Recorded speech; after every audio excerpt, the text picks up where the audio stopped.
Hello, everyone. I am Eva Salerno from the Catholic University of Paris.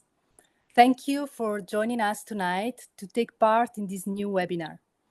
As many of you already know, ISAC's Global Chinese Catholicism project aims to present the research of humanities and social science scholars on Chinese Catholic communities around the world, whether in Manila, Rome, Chicago, or, of course, China. Tonight, we are delighted to welcome Dr. Kim Kwang Chen, who will present his latest book, Dancing to a Never-Changing Melody, The Communist Party of China and the Catholic Church, 1927 to 2023. Dr. Kim Kwang Chen is a scholar on Christianity in China, PhD, Doctor of Theology, author and co-author of over 10 volumes and several dozen academic articles on Christianity in China. As a retired ordained minister in the Protestant Church, he is currently an honorary research fellow at the Holy Spirit Study Center of the Catholic Diocese of Hong Kong.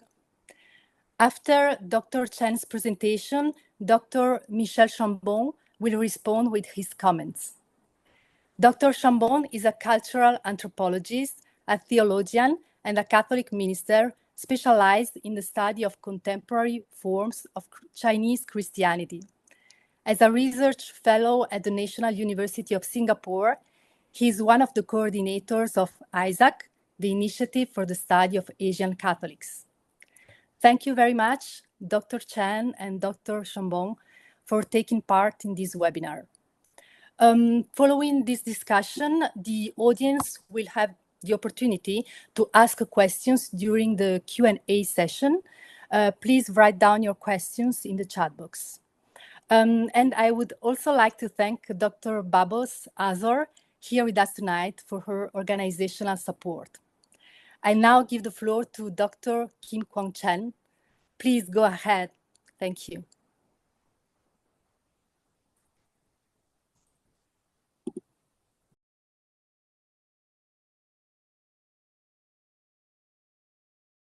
Okay.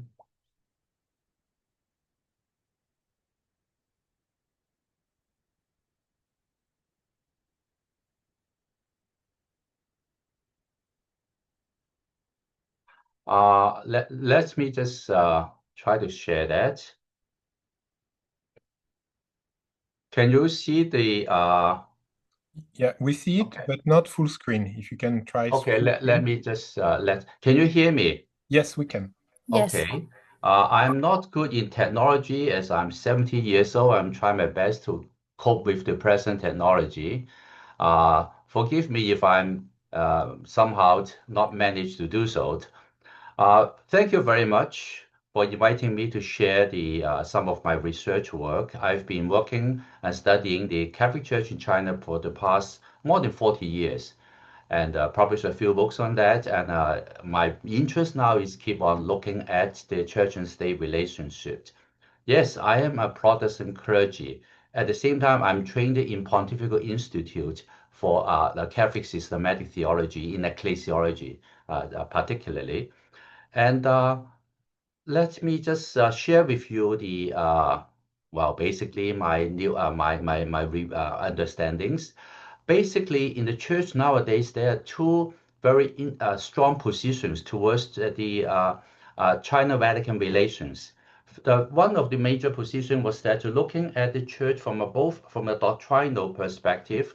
Basically, we look at the incompatibility between communism and Catholicism, atheism versus theism, and also the unfortunate Catholic experience under communism, which was very horrible. Also, the Catholics' experience of the Chinese Communist Party's inconsistent religious policy. Therefore, some look at it, there's no room, very little room to deal with the Communist Party of China or China. Dealing with CPC is like to get blood from the stone. That is from the doctrinal perspective. Similarly, there's another doctrinal perspective, is much more from a missiological perspective. We look at the transformative power of the gospel. We try to like to have a dialogue in order to change the others. And therefore, and also the church can outlast any secular power. So why not engage them? And they are also human beings. So therefore, by engaging them, we can even convert them. So under this missiological position, some of the church people would like to engage with the Communist Party of China or People's Republic of China. So under these two positions, both of them are theological in nature, and is the CPC or the Chinese Party, Communist Party of China, the agent of the evil or the sinner ready to be for redemption? So those are the theological positions that the church have been arguing for the past many decades. Different camps, different fractions. They are both very strong in their theological assumptions. My position or my view is quite a different one. Basically, I look at how does the CPC look at the religion or Catholicism in general. As I'm also a sinologist, my focus has been studying the China studies and look at the Chinese Communist Party. How did they evolve? How do they handle religion and Catholicism from a socio-political analysis? In other words, I'm looking at the not how the church look at China, but rather how has been the CPC or China look at the church? How do they evolve with their understanding of the church? We have to know our opponents. So I position myself in that perspective, not theological, but socio-political analysis. There are different phases of the CPC, so to speak. Uh, First of all, I look at it from the experimental stage. That was from the formation of the Chinese Soviet Republic 1926-27. Time is debatable, where they have the first constitution supported by the Comintern, and then they experienced of the Long March, the Yan'an period, and then before the liberation, those pre-liberation or the old liberation zone. So in those about 25 years, they started from a very small party to eventually conquer of the whole China. So how do they look at religion in those phases? First of all, at the early phase of the Soviet Republic of China, yes, there was such a republic, and they have the constitution. And I look at it, yes, it's guaranteed the workers, peasants, the masses freedom of belief in religion, and they implement the separation of church and state. Basically, it is a copy and paste version of the Soviet constitution in the 1920s. They were ahead of their time because it was very idealism and most of the terms had not even been realized. But nevertheless, they were in the survival mode and regard Christianity as part of the imperialism where China was trying to confront with. And there wasn't any mentioning of the Catholic Church because it was just a small enclave. There wasn't any Catholic activities at all. Even at the same time, the Catholic Church in China had just mentioned those group of people as red bandits, a small group of people only. And the Long March, and it was those core members of the CPC. They fled Long March all the way back to the northwest of China. During the Long March, they fled for survival. They just commandeered the local resources to kidnap missionaries for ransoms, and few missionaries had even lost their life because they look at missionaries and the church as the symbol of imperialism. There was an interesting case of the Rudolf Alpha Bossart. He was a Swiss. His wife was Rose Biget, and he was kidnapped, ransom, but they didn't pay the ransom, and he became a guard for the Red Army for 500 days because none of those could read French. And the best map at the time was drawn by the French missionaries. And in a Swiss, he could speak French and English and Italians and all that. And so he was being commandeered as a guide them the Red Army for more than 500 days. But interestingly enough, his wife, Rose Biget, the name sounds familiar, the famous Biget watch. Yeah, she was a family of that. But unfortunately, the Red Army at the time didn't know his wife was from such a rich family because none of them knew about those expensive Swiss watch anyways. Otherwise, there will be different stories. There wasn't any clear policy on religion. They were on survival only. And then in the Yan'an period, where the Mao Zedong became basically the leader, and they have some different policy to deal with. They have to settle down to work with the enemies, and at the same time, Stalin changed the policy to work with the non-communists for the anti-fascist alliance. And Mao followed and developed his very famous unity work theory, basically to work with the non-communists for higher goals. So they joined the nationalists for the anti-Japanese aggressions. And then they developed something very contextualized revolutionary theories.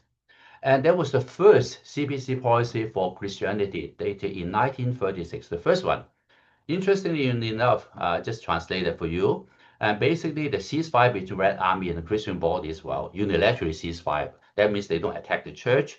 So long as the church supports the party, reject the nationalist agents or the armies to enter the jurisdictions.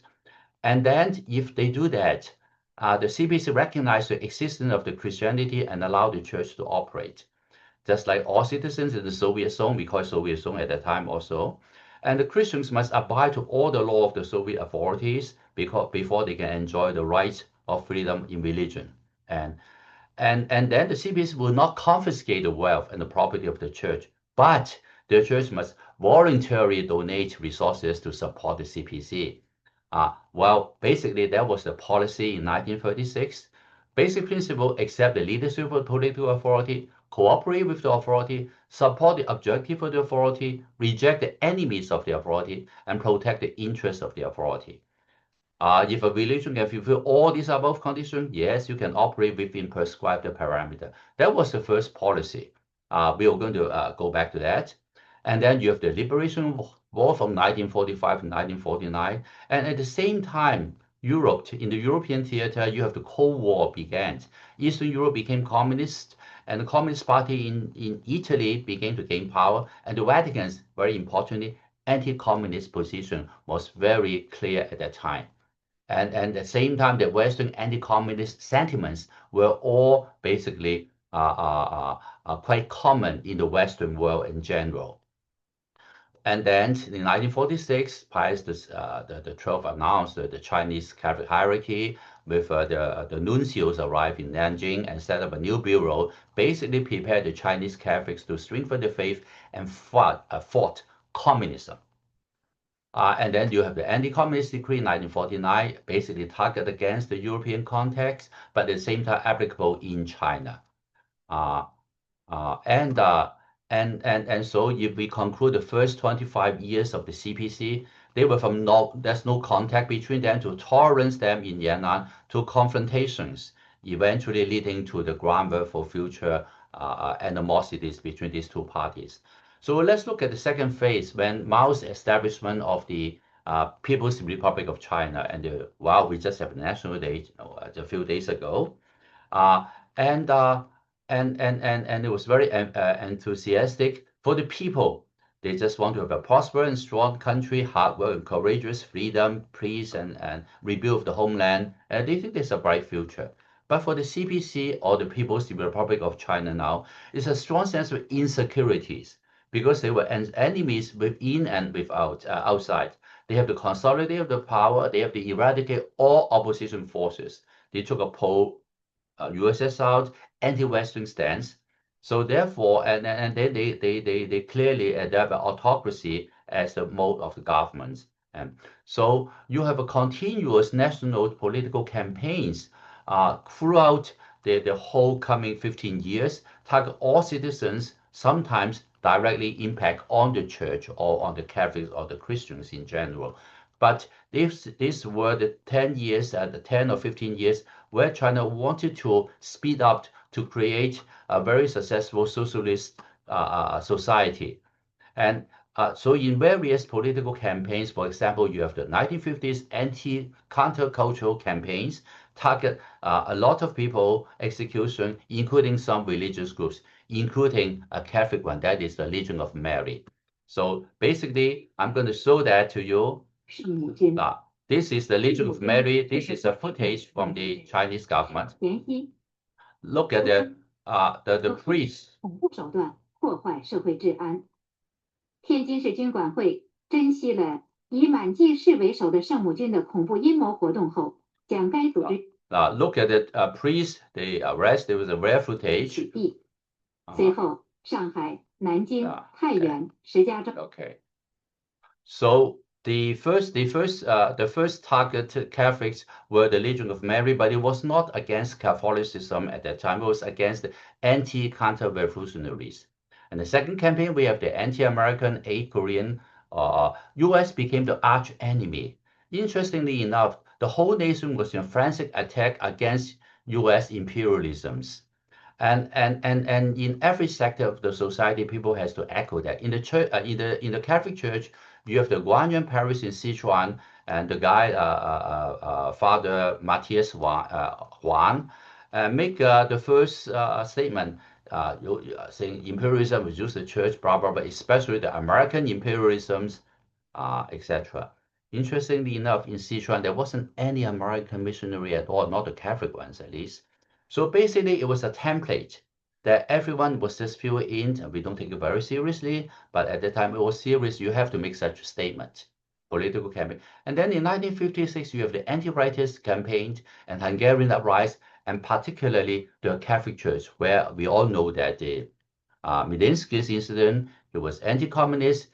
He fled to the U.S. embassies and hidden there for many years as a symbol of anti-communist by the Catholic Church. And then the campaign lasts in China, anti-rightist campaign. In the middle of all that, then you have the Chinese Catholic National Conference. Of course, everyone would just raise their hand, the standard. And basically, it was under this kind of intense national political campaigns, you give a rise of the Chinese Catholic National Conference. And the Catholicism became a symbol of anti-Western, anti-imperialist campaign. So you have the first, if you translate in the Catholic Church, is anti-Vatican control, anti-imperialist struggles. Therefore, it is independent episcopal consecration was the result of that. So therefore, you have this background, overall political background to situate what was happening to the Catholic Church in China. Why was there independent episcopal consecration? It was a political act of the government of anti-foreign control, anti-imperialism. Now you have the Great Leap Forward, the 10 years, and then you follow by the 10 years anniversaries.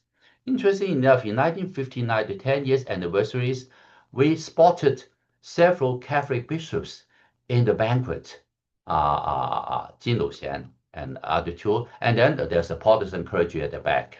So therefore, in 1959, the government was having confidence that they have control of the Catholic Church. Therefore, they allowed the Catholic delegates to be presented at this important occasion, along with many international communist dignitaries. In 1965, you have Catholic representatives on the street praising the country. And then in the Cultural Revolution, we all know that the campaign was destroy all religions. You have the mosque being destroyed, Buddhism destroyed, and Catholics. And from that point on, all the religions were diminished in China. And then you have, interestingly, then you have the Sino-Soviet crash in 1969. Why do I put this in there? Because it's something to do with the Catholic Church later on. Because at that time, China thought that, Russia wasn't a very, trustworthy allies. So let's turn to U.S. What do? They released the U.S. bishop from the jail. That picture was taken. Mario Bishop, Bishop Welsh, released from jail, entered into Hong Kong, and suddenly, and it's an olive branch to U.S. And one thing led to another. You have this famous Sino-U.S. friendship in 1972. So in 1949 to 1976, the country was in the survival mode. Socialist constructions, religious policy was basically to give away to national political objectives, and they kept what can be used, store some for future tokens like the Bishop Welsh, and discard whatever that's not useful. And Catholicism is the symbolic representation of imperialism, extension of hostile forces in China. There's a need for the Catholic Church to undergo political detoxification among its members and safeguard the foreign infiltration and transform it into a socialist unit loyal to the socialist regime. That was the objective, very forcefully crammed into the church and into the whole society in general.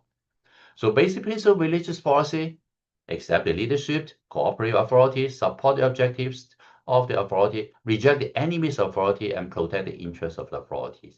In a nutshell, there wasn't any major differences between those in the 1936 and the 1956 or 1966. Now you have the new face of China that you're all familiar with. First of all, we have the open reform period of Deng Xiaoping. There was the international Cold War still on. So Deng Xiaoping emphasized that in these 10 years, politically, we have to uphold the socialism, people's autocracy, leadership of CPC, etc. Only under this condition was China allowed to have reform in the economic and market areas, not political, but only economic liberalization. You have the booming in the cities, the GDP from 463 yuan all the way within 10 years, fourfold, huge growth in there. And then the religion is now so-called relabeled as an ideological issue, that religion is officially being declared is the opium of the people, basic Marxist theory. And religious policy and administration is a bit more sophisticated at the time. You have the document number 19 for those who are China watching, you know that. Basically, religion is unscientific. We don't support it or we don't prohibit it. But the state controls when, where, and who of religious activities. Same formulation since then and up to now. No foreign domination, same thing. And the believer must support the authorities as condition for religious beliefs. And CPC member cannot embrace religion. Basically, this has been the framework for the past, I would say, 40 years. Revival of all religion is the result of that. We all know that. And the Catholic Church in China, there's increase in population, but basically at that time was the formation and the pastoral care. There's gray areas, nobody knows what will happen because their experience in the past was a bit very scary. But they recall that with Rome. There's some high-level visits. There were two competing ecclesial centers, so-called the underground church or the patriotic church. And then, of course, the government supported the patriotic fraction and suppressed the underground fractions.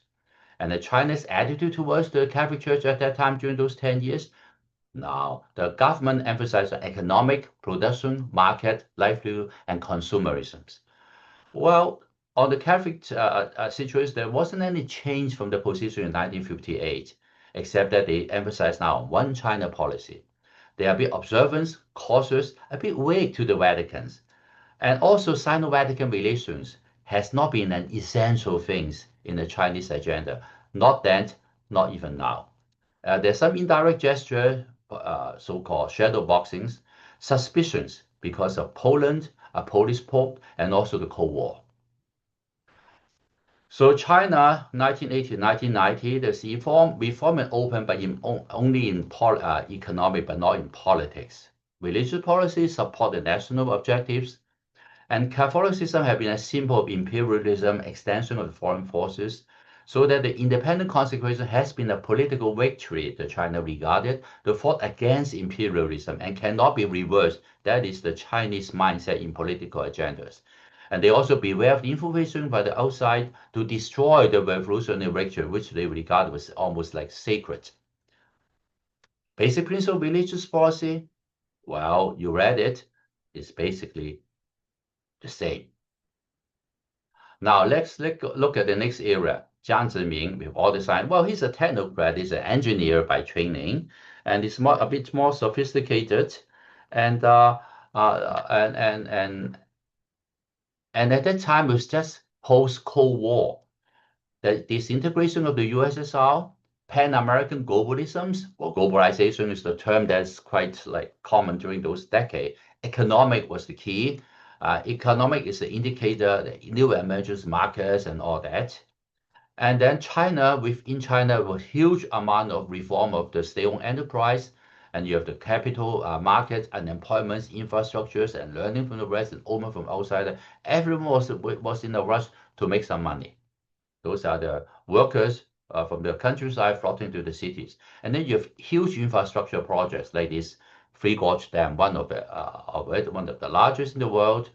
Religion, well, it's not the opium of the people, as Jiang Zemin admitted. Religion is a part of human civilization. It can outlast any regime. He admits that. In other words, he took a bit more scientific and or a realistic approach. You cannot destroy religion, period. But how do we use it? So religious policy in the 1990s were very interesting. National focus on economics than ideology. They allowed the first time academia to study religion and accept the fact that they cannot eliminate religion by force, but they do not encourage the growth of religion. So what do? They use regulations by local legislations, not allow them into public. And because China is very diverse, you have variations and diversities in the implementations. At the end, all religion grew in populations. Look at the Catholic Church, two ecclesial centers combined together in 1991, 3.6 million. Sorry, I forgot to put a dot there. So from 3 million and 1994, 4 million, the year 2000, you get about 12 millions. Priests, 1,000, 1,200, 1,400, 2,000 in 2004. So in 10 years, you have increased a lot of number of priests. Church buildings, even more interesting. 1991, 3,000, 5,000, all that. And in the past 10 years, every four new churches per week. That is a growth that unprecedented in modern history in any part of the world. Of course, you have the patriotic fractions versus the Rome loyalist fractions.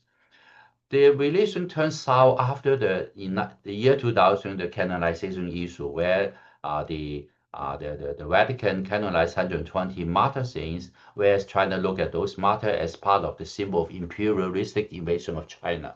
So two sides talk into two different so-called universe. One is about the religions, the other one is about politics. So they crash. Huge growth in Christianity in those 10 years. And religious policy from Deng Xiaoping to Jiang Zemin, there wasn't any change in political structure and basic stance. But the social situation is much more complex because of the reformed open policies. There's no change in the optimism on Sino-Vatican relations. But people easily overlook those political issues. At that time, there was certain kind of optimisms, but economic opened, but political red line that cannot be crossed. Diplomatically, there's only one China, and there's no challenge to authority, for example, the Falun Gong and the underground church. There's no challenge to sovereignty, because such as the Living Buddha incidents and also the Catholic bishops' consecrations. And China insists that they have to affirm their revolutionary achievement by dispelling all the by cleansing all the imperialisms from China. And the canonization issue was the so-called confrontation point that challenged China's political so-called interpretation of the missionaries. Basic principle of religious policy, I'm going to not repeating that, because you see that there wasn't any change at all. The basic principles were the same. And now let's look at the last two leaders, the liberal era of Hu Jintao. And in Hu Jintao's time, the rise of China, panda diplomacy, factories of the world, Beijing Olympics, Expo Shanghai, open to outsider, is the most liberal social atmosphere China have ever experienced for the past maybe half a century. And then you'll see these scenes repeatedly about China. And religion and change from the part of the civilization was a positive social capital that can be utilized. Whose governance is GDP and only GDP. The bottom line, there's no challenge to the regime. In Xinjiang, they will suppress it. And there's an unprecedented growth of the wealth, economic growth. For example, the GDP raised from GDP gross domestic produce 6 times in 10 years. Personal incomes 5 times in 10 years. Foreign direct investment 5 times in 10 years. Foreign reserve, interesting, 1,000 times in 10 years. 1,000 times, yes. The civil groups can participate in the social building, such as charitable affairs, disaster reliefs, etc., and etc. There's decreased interference in religious affairs. For schools, all religions will grow, and charity by religious groups, like this is by the Catholics, this by the Buddhists, and then you have the dignitaries like President Bush visit China, and her wife, Mrs. Bush, she was actually born in China and the missionary parents in China. And the Christian population, the Protestants, from 45 millions to 67 millions. Underground and official ratio is 1 official, 2 undergrounds. Catholics, there wasn't any major growth. Patriotic and underground ratio is 1 to 1, but in 10 years later, slightly drops. Interestingly enough, we did all the calculations. Patriotic underground ratio is about 2 to 1, as more and more the patriotic fractions are growing. The Protestant growing rate was basically 50% growth rate, and the Catholics, there wasn't any growth rate, because a lot of the energies was dissipated in internal rivalry on legitimacies and orthodoxies between these two camps. This is one of my interpretations. And then you have the Protestant revival all over their countries. Okay. Sino-Vatican tensions. So Pope John Paul II made an apology, and it was accepted. And then they were on both sides seems to be a ceasefire. So many of the newly consecrated bishops and the official church got recognition from both camps. And in the 2014, there was an ice-breaking event. Both sides reconnected. But in 2015, the papal funeral, and President Chen of Taiwan went there. And suddenly both sides were tensed. And then you have a lot more illegitimate consecrations after that. Both sides were tug of war. There wasn't any clear channel. The messengers were always twisted around on different channels. You don't know whom to talk to, whom is representing what. Both sides eventually recognized the complexity of the inter-ecclesial fractions. From then to Deng Xiaoping to Hu Jintao, there's no change in basic policy. Increased reform and opened. Basically, it's authority leads and religion follows. Catholicism from social affairs to foreign affairs, because the Taiwan issue became into the picture. And the increasing power of the official fractions and volatile Sino-Vatican relations. In foreign affairs is anti-Taiwan independence, and there's no negotiation on sovereignty issue of the episcopal consecration on the China side. and they always insist on uphold of the revolutionary achievement, mainly the papal apology of the canonizations. And basically, China determines the tune, and the Vatican follows. Now, as for our most recent leader, although, okay, basic principle of religious policy, I couldn't think of anything different than the continuation of the past. Now, we have the Xi Jinping's, I would say, ambitious governances from 2013 all the way to today. Basic assumption, we have two different. Basic assumption of the new government is that the East is rising, the West is declining. This is the political assumption. So it's time to launch a strong China to the world. So, and also there's a real or imaginary enemies, the West. And the government, the new, under the Xi's regime, the governance's policy was that if we allow too much of the West influence in China, there's a new version of colonialism. The global market economy will become colonial to make China serving for the Western interests. Therefore, we have to be separate from it, to establish our own systems. And also, there was a clear and present danger. Yesterday, Eastern Europe. Will tomorrow be China? So therefore, Xi Jinping had socialism with the Chinese characteristics in the new era of the Xi Jinping. There's a, I would say there's an official term for that in the Chinese language. 习近平新时代中国特色社会主义. The strong China, China has to be treated equally. China would launch a multilateralism to the world. China becomes a regional leaders and revival of China, and also unification of Taiwan. Those were the main objectives, very clearly spelled out. And also China said, I quote him, to build a strong nation, you have a strong army. Only with a strong army, the country can be secure. So the sense of insecurity or paranoia is still very clear in the mindset of the current leaderships. So strong army. And then the other main theme for the past 10, 15 years was that national security as the base of the country's survival. The defensive posture, internal securities to guard peaceful evolution, anti-infiltration, Sino-centric worldview, and also de-Westernization.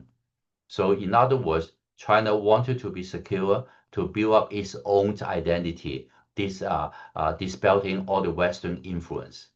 This is internal, external, enhance military capacities, expand China's control in the South China Sea, the soft power initiatives such as the Belt Road Initiative, the Shanghai, Shanghai Organization of Corporations, or also the BRIC and all that. And we saw that just a couple of weeks ago. Yeah, and religious affair changed now from ideology of Deng Xiaoping's time to cultural issue in Jiang Zemin's time to social capital at Hu Jintao's time. Now it's an issue of national security under Xi Jinping's time. So it's a change in basic status. Islam was under national security as an anti-terrorism. Christianity became Western symbols to be de-foreignization, reject Western values, universal values, instead to incorporate core value of the Chinese socialism in religion. Religion will be under the National Security Committee, has been for the past 10 years, more than a decade. So it's under the National Security Committee that religion was being discussed. So suddenly religion becomes a national security issue under these new leaderships. And of course, in 2016, Xi Jinping's remark on national religious work, this is an important policy. Most of the people pay attention on the Sino-Catholic of religion. Even up to now, everyone talks about what is Sino-Catholic of Catholicism. Yet, many actually ignore the boring comments that Xi Jinping emphasized repeatedly, that religion must serve the highest interest of the nation, and interest must support the leadership of the CPC, and political system must integrate the religion into the Chinese culture. And for those who are governing the religious affairs, the party members of religious affairs, they have to deepen their leadership, strengthen the party control over religion, and strengthen their leadership authority and effectively lead religion with proactivities. In other words, not passively, but actively leading religion. So the party leads religion now. That's the main objective of the World Conference. Sino-Catholicism is just one of the many issues, but those two, I felt that is the most important things that I have been looking at. And then you have the whole series of things like remove cross from the church buildings. You have the deforeignization in Sino-Catholicism. Even the Muslims, in the past you can have Arabics, but now you cannot. You can only have those transliterated words, but not Arabic, because Arabic was regarded not Chinese. And then you have the new church icons, like a lot of churches got posters from Chairman Mao and also Xi Jinping. They have to put it on the like this is a Protestant church out on the altar or in the church front. So some of them are very interestingly put one picture on the left of the cross, the other one picture on the right. So if you know your Bible, you know what it means. So eventually the government knew about that. They have to remove those two pictures, put it elsewhere, not besides the cross. And then all the church leaders have to pledge their loyalties. For example, this is by the book of the clergy. You have to know the party's history, thank the party's grace, listen to the party's word, and follow the party's direction. So everyone has to put these pledge loyalties. And then you have to ban Christmas all over China, anti-foreignism. Christmas Day, get out of China. And then you have the new Buddhist insight. If there's no communism, there's no Buddha. I don't know about the time frame, but it's very ahistorical, but I find it interesting.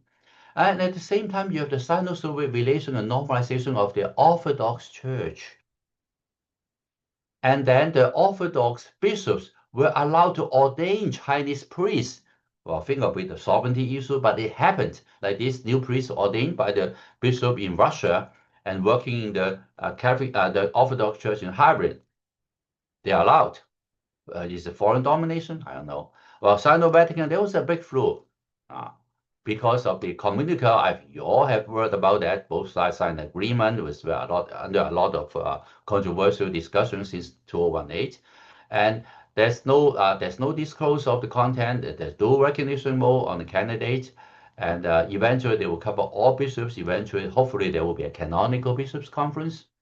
And who has the authority to change diocesan boundary? And who has the authority of the transfer the appointment bishops? There was a bit of uncertainties. For the past 7 years, it seems that China was very proactive and initiative, and the Vatican basically followed and cooperative. There were issues that China felt, like Holy See felt regret. And at the same time, there's a new mode of appointing bishops, and now they agree. There's a lot of tension going on, but somehow they work out something. And so from 2012 and 2025 today, I covered a bit more than the book said. There wasn't any major change from the past. The still leadership leads, religion follows. But strengthen the control and also so-called the soundization of religion. The functionality of the religion is that it's a national security issues, anti-espionage for the Protestants, and anti-so-called cessations for the Muslims. And then the Buddhism was to use the promote to tell a good China story. Orthodox Church was being used diplomatically and in exchange because of those breakthrough with the Patriarch Kirill, and Russia just released a lot of long-holding jet fighter engines to China right afterwards, 300 of them. Positive image that for the Catholic and the Sino-Vatican relationship, it was a very positive image to portray a harmonious society in China. So China used during the past maybe 12 years, religion as for the functionality to advance China's political agenda. Basic principle of religious policy, unfortunately, have nothing new other than repeat of what had been in place since 1936. Reflect from the past. Just reflection, I will end that. CPC has a clear ideological understanding of religion. religion is just a trivial matter, and the Catholic Church is a small group in China with very little social impact. Several, well, say 10 millions in the population of 1.4 billion. It wasn't a very large community group. The United Work policy, that is a strategy, was in place, and pragmatism as the basis of their policy. Wherever they can utilize religion, they'll use it. The state church is not just church and state relationship. It's not just church and state, but it is a larger framework of the domestic issues as well as international politics. So there wasn't basically just church and state or religion and state, but much more than that. It is taken into consideration of the general political atmosphere internally and also internationally. Catholic Church have been used as a symbol of imperialism. It may become even a diplomatic nuclear weapon for Taiwan's unification, should China decide to use that, because the Vatican is one of the very last place to have full diplomatic relations with People's Republic of China. Should Vatican cut that off, it will be a devastating blow to Taiwan. As I observed for the past almost 100 years of the emergence of the Communist Party of China, eventually to the People's Republic of China, the relationship between the CPC and the Catholic Church, basically CPC sets the tune, CPC changes the melodies, and CPC leads the dance. So I'm using the dance as a metaphor. And the Catholic Church had evolved from refuse to dance at the beginning, later on to be coerced into dance, and now with more familiarity on the changes melodies, they are more confident to be led into the dance. And of course, you will ask the question, can the Catholic Church has any say in this kind of dancing or the tunes? Let me paraphrase maybe something that Trump has said to Zelensky in the White House. What card has the church? What card does the church has to play with China? What card does the Vatican holds that China now needs to enhance its bargaining power when it dialogues with China in order to shape the melody as well as the dance? That's the Vatican has the card that China needs now. That's how China looks at it. China doesn't look at the whole thing from a theological perspective, only from political, pragmatic perspective. Or else, I would see that it will just keep on following the past dynamic. China needs, and the Vatican complies. Oh, I'm going to, I guess my time is about up, 45 minutes. I'm a bit over, but let me just a couple of more slides.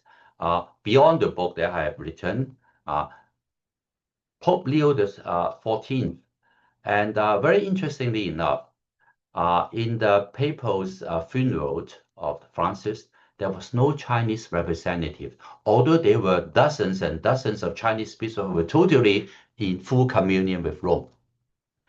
And then during the Sede Vacante, China nominated 2 episcopal candidates. It's very strange to do that.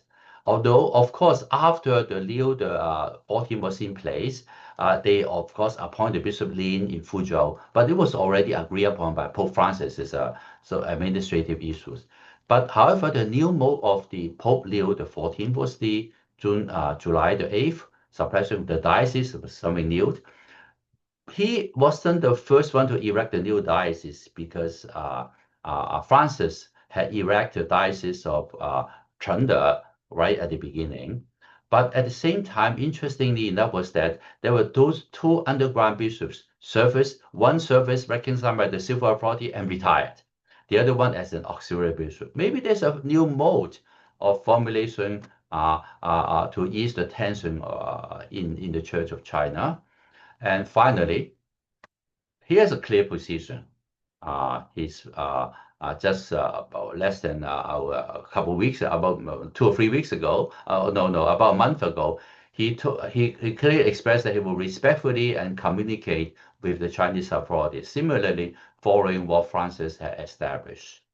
So I'm going to stop here, and I will just let's see. Okay, open for whatever. Thank you very much, Dr. Chen, for your presentation. I will now hand over to Michel for his comments. And for the audience, please don't hesitate to write down your questions in the chat box, please. Thank you. Yeah. Oh, by the way, just before you write, as you're writing the questions, I was actually I did that after my retirement. I did that as a research project to sort of round up my past few decades of experience in China and my China studies, and just happened to be that there was an occasion that the Holy Spirit Holy Spirit Study Center of the Catholic Diocese in Hong Kong suggested me, why don't you do this project? I said, okay, it's a good time for me to reflect and rewrite, to re-examine. And I learned a lot too. After examining the whole process of almost past 100 years of the CPC documents, to look at how did they look at religion. I learned a lot of new things. And it ended up into in the book form.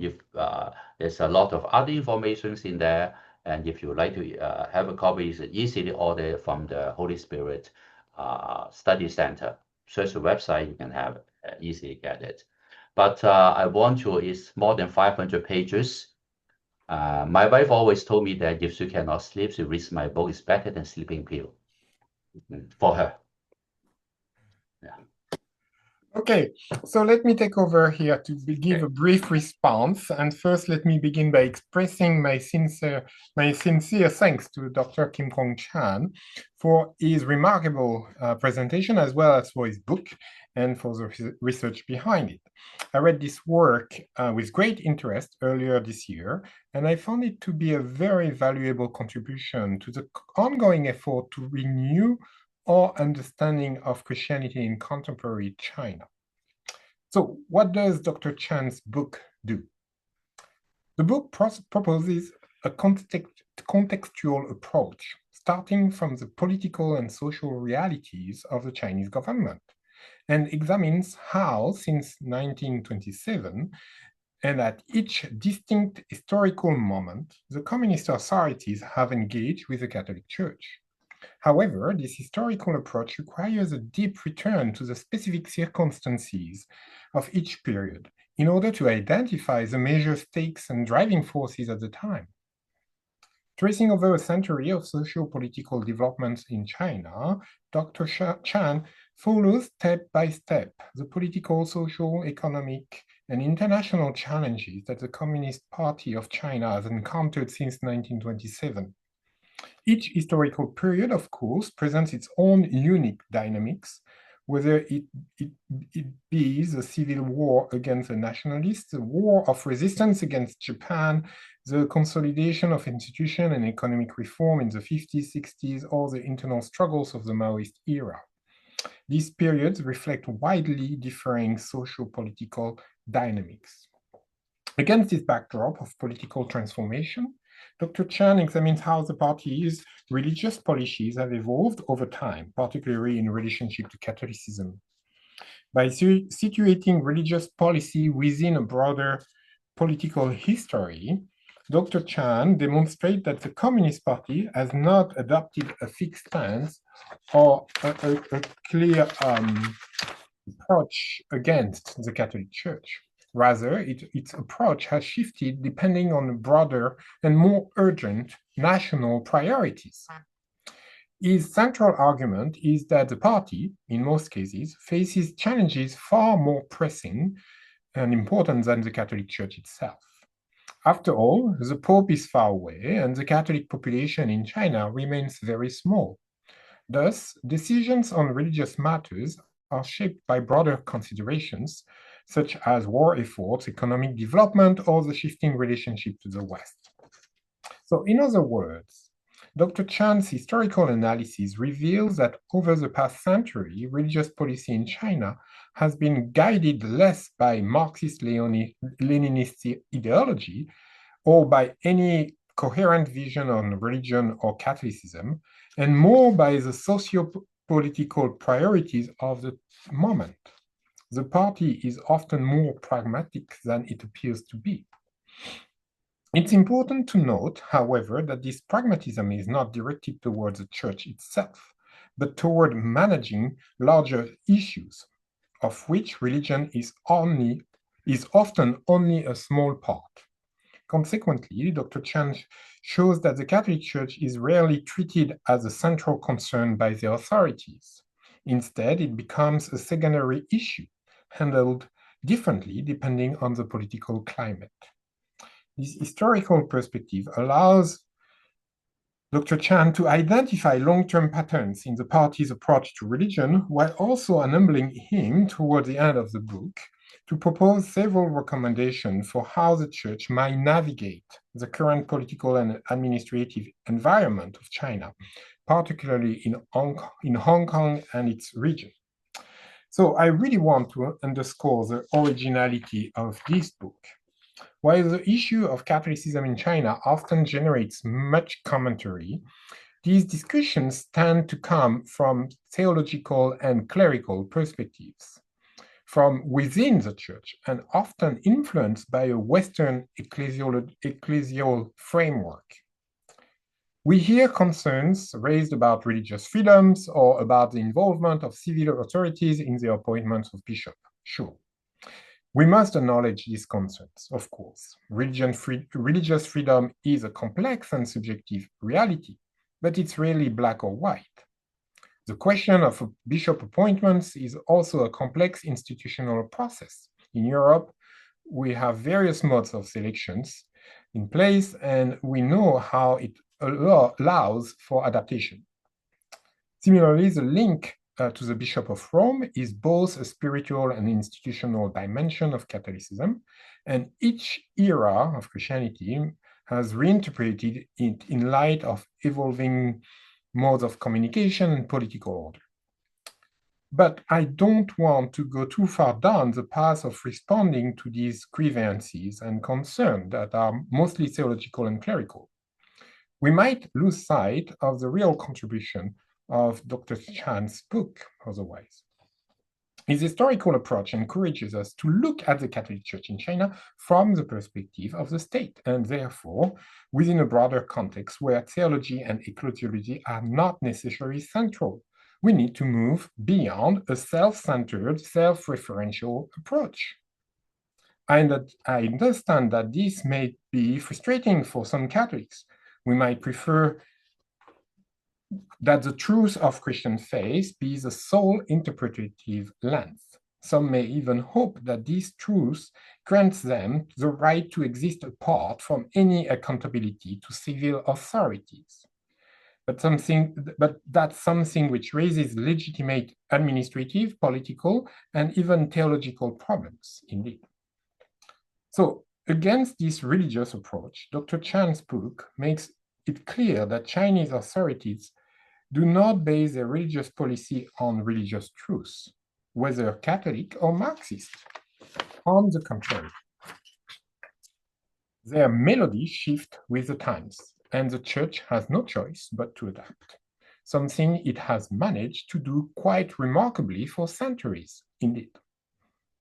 So as you can tell, I find Dr. Chan's approach extremely helpful in understanding religion in China, and especially Catholicism. Of course, while the book analysis focuses on the national level, it will be worthwhile to explore how these dynamics play out at the local level, in cities and provinces, where negotiation and adaptation are part of everyday governance. I would not be surprised to find out even greater pragmatism among local officials managing a wide range of constraints. But at its core, Dr. Chan's analysis helps us rethink Christianity in China. It aligns with broader scholarship in the field of Chinese studies. I here think about the work of, for instance, David Palmer, Vincent Gossart, or John Lagerwey, to name just a few. And that's very important to bring the study of Catholicism into a broader field of study, of Chinese studies in that case. This historical, political, and sociological lens offered by Dr. Chan is therefore not only constructive and insightful, but also quite original and critical. I would like to sincerely thank the Diocese of Hong Kong and the Holy Spirit Study Center for supporting Dr. Chan's research and publication efforts. I am very grateful that we had the opportunity this evening to explore his book in greater depth, and I encourage all of you to obtain a copy, or at least look at the link that I shared earlier on the chat box, in order to fully appreciate the richness of this study. And now I would like to open the floor for Q&A. Thank you.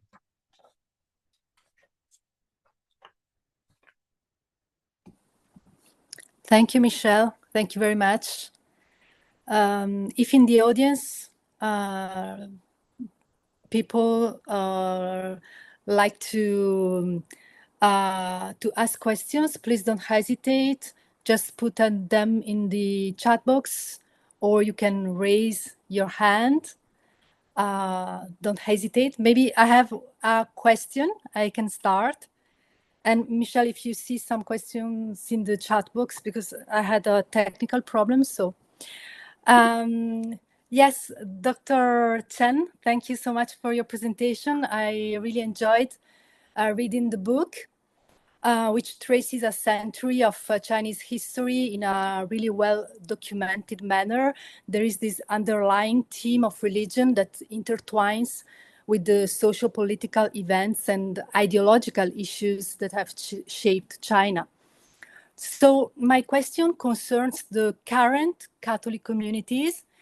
Is there any possibility of reconciliation between those who refused to adhere to government policies and those who joined the Patriotic Association, even though you clearly show many suffered during the Cultural Revolution?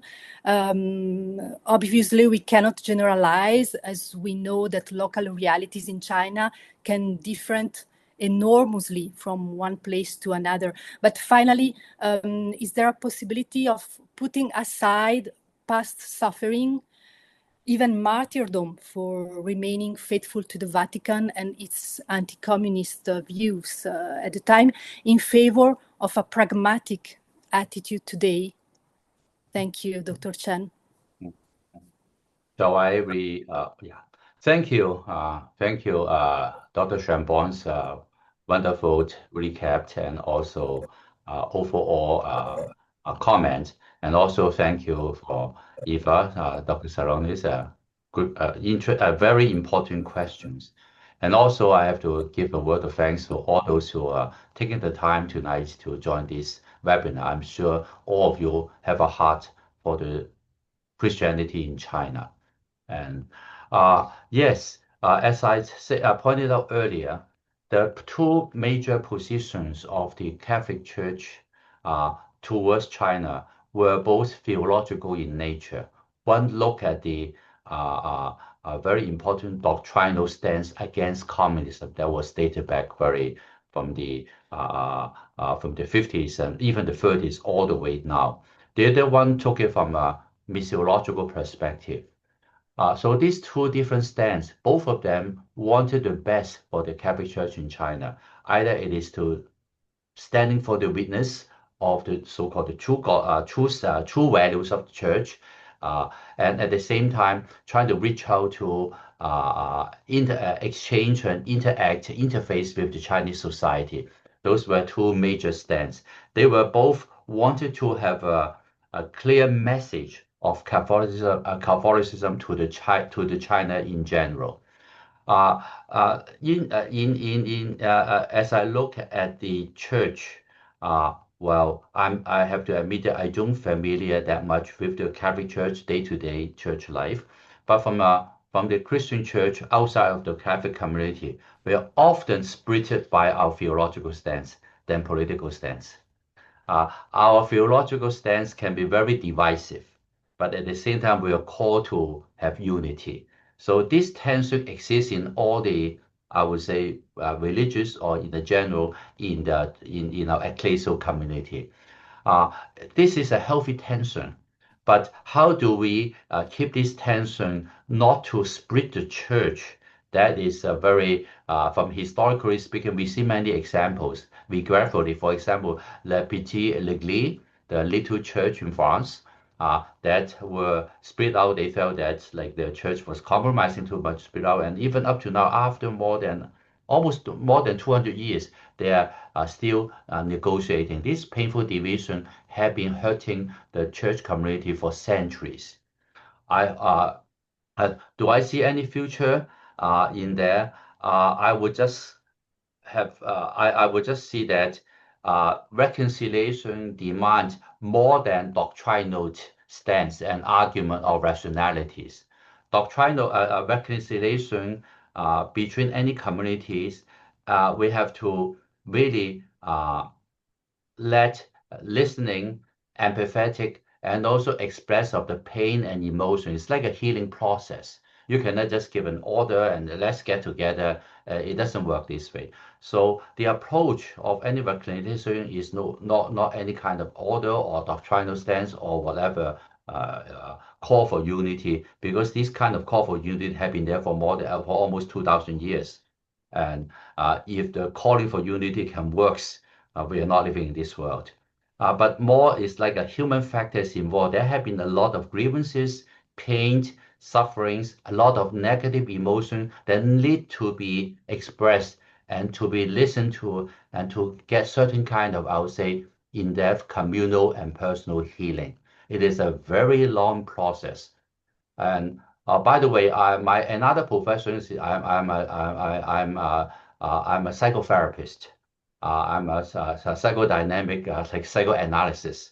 So I feel that the deep down in the emotional part has not really been addressed for the past 3 or 4 decades. I see that most of the arguments, most of the stance, most of the fractional tensions were at the rationality level, dogmatic level, and also on the power level. But beneath that, there's a huge level of emotions, affects, pain, hurts, feelings that have not been really addressed to. And this is a very pastoral approach. But without addressing that, any kind of reconciliation cannot last long, because we are all human beings. We have emotions, we have hurt, we have feelings. And if that cannot be properly addressed, those dark side of a human nature can always erupt and address itself as an angel even. So I look at it, yes, but we have to look something deeper than just the order, just the so-called the agreement, just the canonical clauses, whether it's correct or whether it's orthodoxy, but much more and deeper than that. It takes a huge from everyone for this kind of reconciliation process to really be actualized. It may take a long time.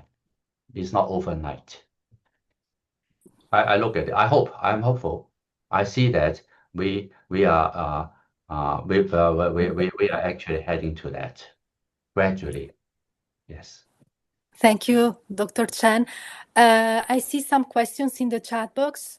One of them. Thank you very much. Indeed, a lot of questions because we are more than 80 people in the webinar, so that. Yes, but one from the chat box, Michel. Read them by group, Eva and Bubbles. Bubbles, you receive a number of questions, so you can read three of them, and Eva as well. Yes. So it was one from the chat box. Thank you very much for the sharing, Dr. Chen. It was very interesting.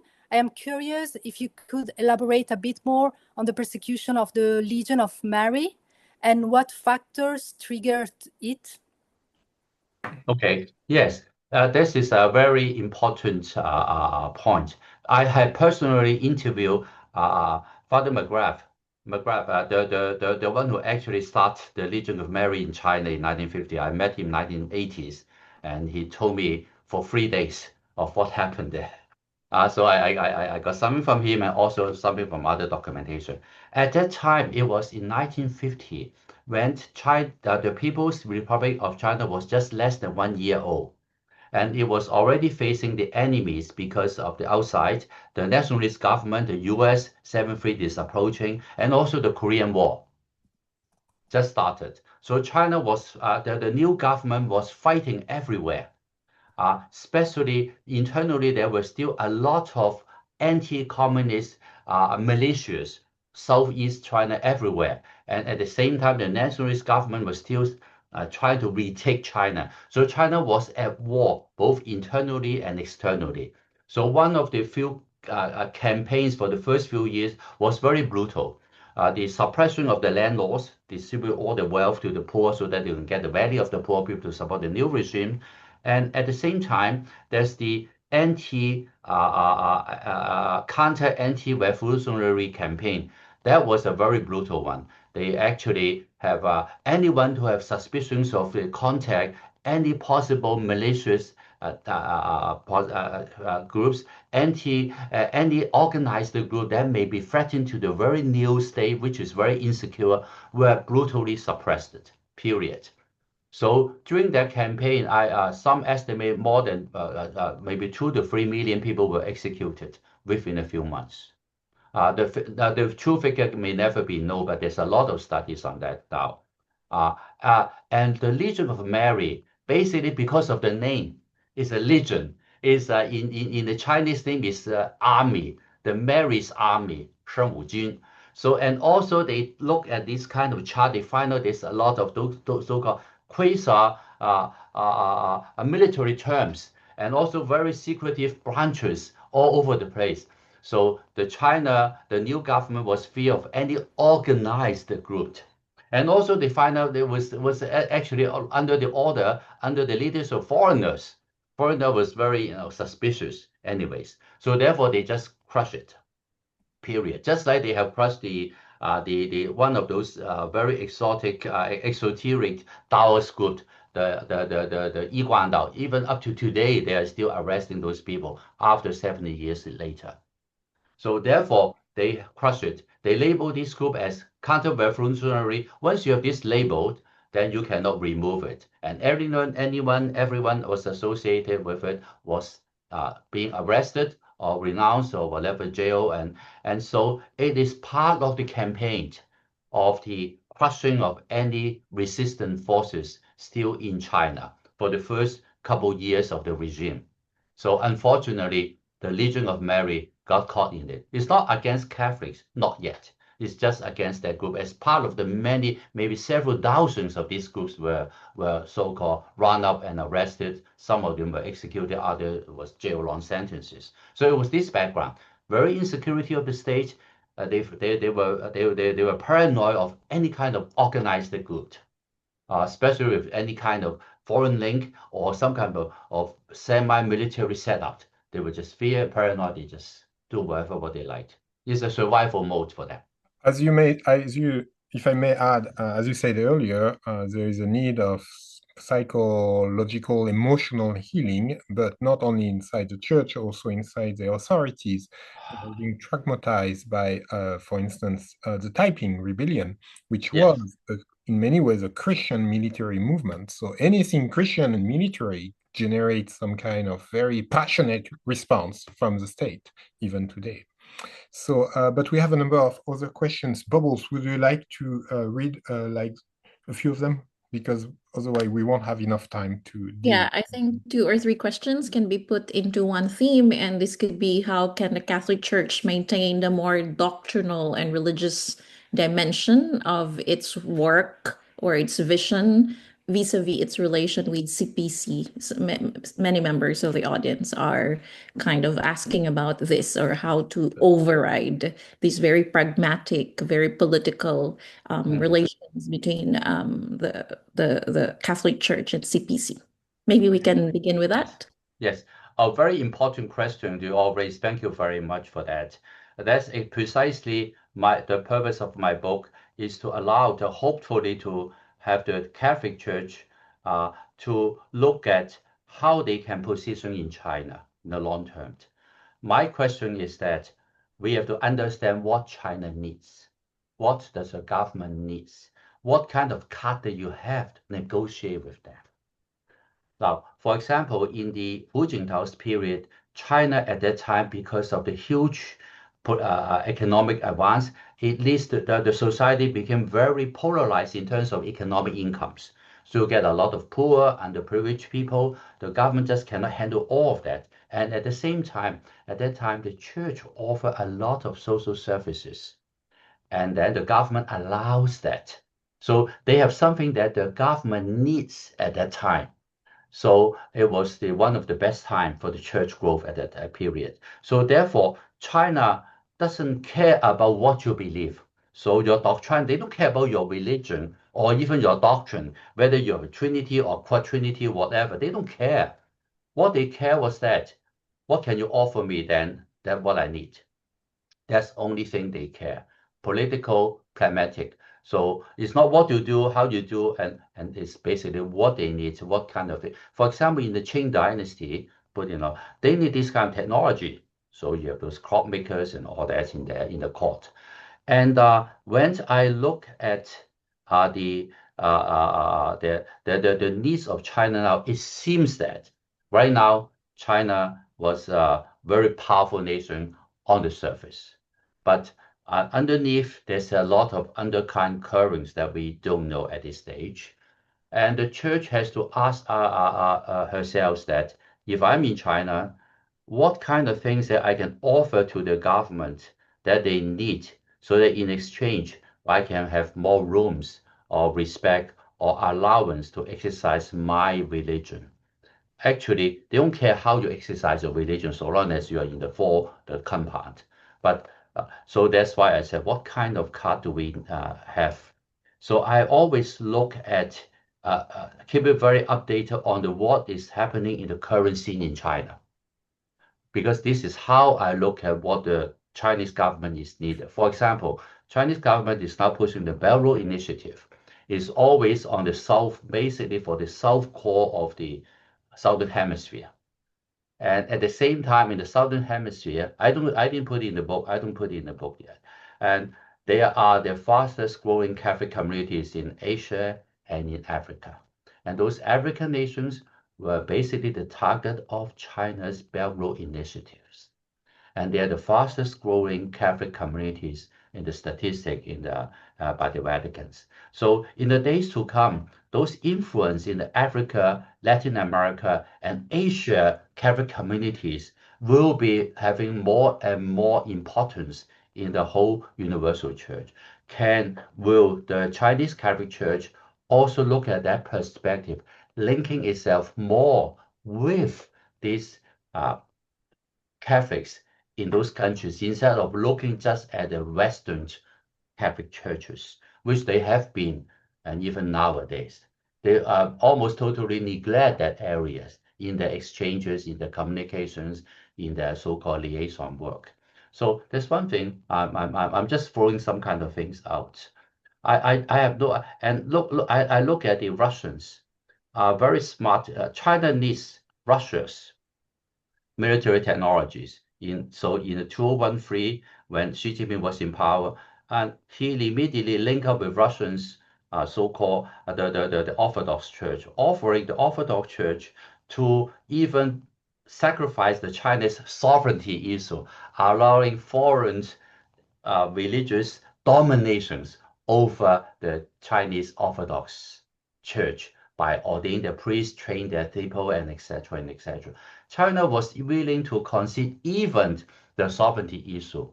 In exchange, Russia released a lot of hold-up military hardwares to China immediately to build up their J-15. Those jet engines were actually in contract many years ago, but just didn't let go because Putin had been insisted that if you don't respect our Orthodox Church, we're not very happy.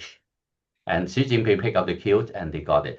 But Russia has something to offer to China. China used religion as allow even to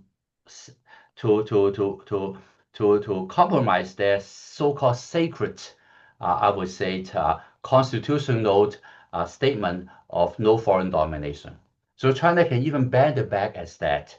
For example, in the past, China relieved the U.S. American bishops in exchange to reconnect with U.S. aid against at that time Soviet Union. So yes, there are many things that we have to observe carefully what China's political developments are, so that to look at that, see what kind of rooms that the church can offer to China in exchange for China's allowance or more allowance for the church to grow. So we have to understand and watch more on China instead of just looking of how we so-called witness, because China deal with it just like Trump. What card do you have? You have no card. Just paraphrase that a bit. Unfortunately, that's the reality. That's why my book, I really urge that there are more people to understand more about China, not only the church, but understand China. Not look at it as a piecemeal basis, but look at the whole country comprehensively speaking to see what kind of opportunities are there that the church can't offer to China.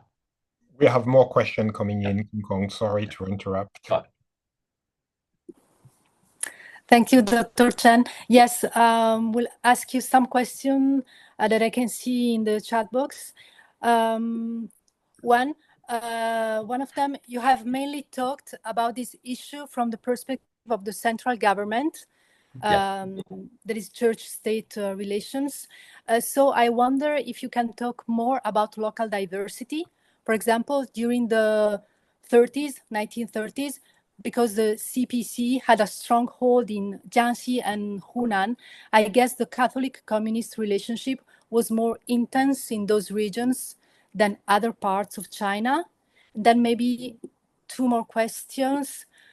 Short one, will the CCP invite Pope Leo to China? And then another one, under whose reign, Hu Jintao, the population of the Protestants had almost doubled, but the Catholics had dropped.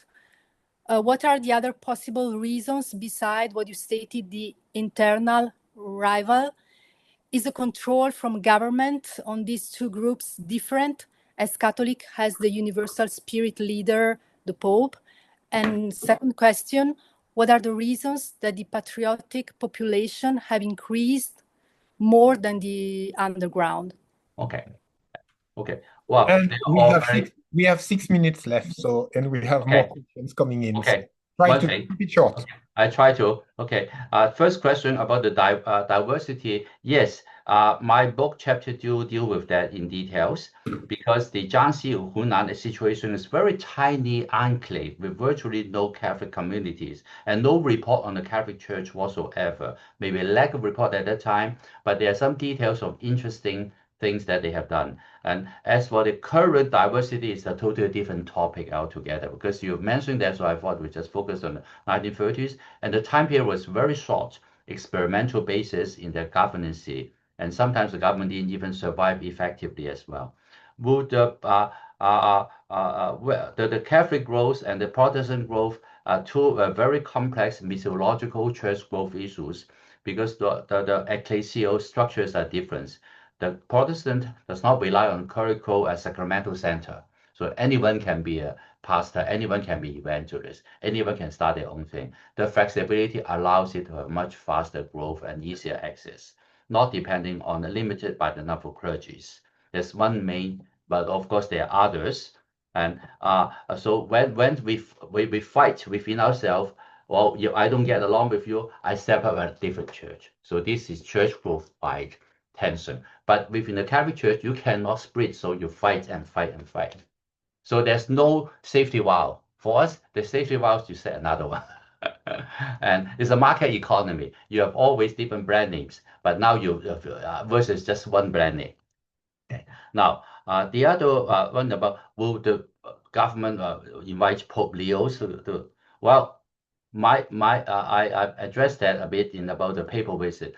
Unless there is a canonical recognized China Bishops' Conference, which is not yet, any pope who would try to go to China will be very embarrassed. Whom do they relate to? The illegitimate Bishops' Conference? Or if there's any underground bishop, can he be allowed to be access to that? If he cannot, why would he go to China and try to like whitewash all those persecution things? So it is the timing, whether the China can have a canonical bishops' conference. Otherwise, who will be the hosting? Whom can they meet that legitimately and reasonably, morally speaking? No. Okay, so those are the and then why would there's a growth? Well, because in there are more and more, actually most right now, almost everyone actually now, majority of the bishops in the past have been the patriotic ones. And now all of them are basically recognized by Rome, and they are the ones supported by the government. They have the visible so-called the diocese boundaries and all that. And since they are recognized by Rome, so people just go there. So increasingly, there are more and more support, more and more. Even in 20 years ago, there were two fraction tensions. The most of the bishop in the patrioticum were actually recognized by Rome. A secret. Everyone knows that it's not a secret, but there's no secret in China, but don't tell anyone about that. We all know that. 3 minutes left. Okay. So I have respond. Did I respond all three of them, or do I miss anyone? We have a few more questions. Maybe 2 more questions. How do you think the Vatican-Taiwan diplomatic relationship fan out? Will the Vatican perhaps be coerced to sever its links to Taiwan? This is the first question. And then on July this year, Pope Leo decided to suppress the Diocese of Xuanhua and the Diocese of Xiwanzi on the Chinese mainland, both erected by Pope Pius XII, and simultaneously erected the new Diocese of Zhangjiakou, making it a suffragan of the ecclesiastical province of Beijing, thus organizing diocesan boundaries in line with China's territorial divisions, rather than the Holy See's customary canonical framework, diminish the Holy See's sovereignty? First of all, the Taiwan issue was basically initiated by China. China holds this diplomatic card because the Vatican had long time expressed that they can always move the nuncio from Taipei to Beijing, but it's up to China. As to China, whether to use this card or not, we don't know. As we know, they don't know how they want to have their schedule. They use this card possibility. And also the Pope Francis had already in the first day after signing of the agreement established a new diocese for Chengde. So therefore, it is basically merging towards the solving of the problem of the bishops and the diocesan boundaries. And this this new suppression and also erection is basically conformed to whatever was already exists for a long time, pragmatically speaking.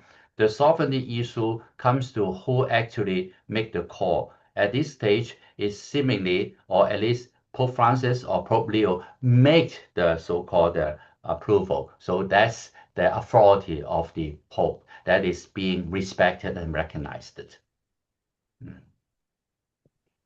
I think based on your answer, there is one more question that we can maybe accommodate to kind of integrate all these. Do you think the underground church should integrate with a patriotic church? And then It's not the patriotic church. I don't use this term. It's Catholic Church in China. There's only one church in China. I always believe in different fractions. So in that case, well, look at what the papal documents from Benedict to Francis. It's always called for unity. Yeah. So not integrate who to whom, but within a fraction, how do we coexist with different opinions? It's not I'm under you or you're under the others. Because if I'm sure the Catholic will be much more understanding than I am that this is the papal's clear message from Jean Paul the second all the way to the Leo. I don't know the Leo. I haven't heard anything he said about that. But at least to Francis, unity, unity, and unity. Thank you. Thank you very much. I think that we can stop here with this word unity. Unfortunately, we don't have time to continue this discussion. as we have reached the end of our webinar. And sorry if we could not answer all the questions of the audience. Thank you very much again to Dr. Chen and Dr. Chambon, to Babos for the technical support. We hope to see you again soon at upcoming ISAC events. Good night. Good night. Thank you.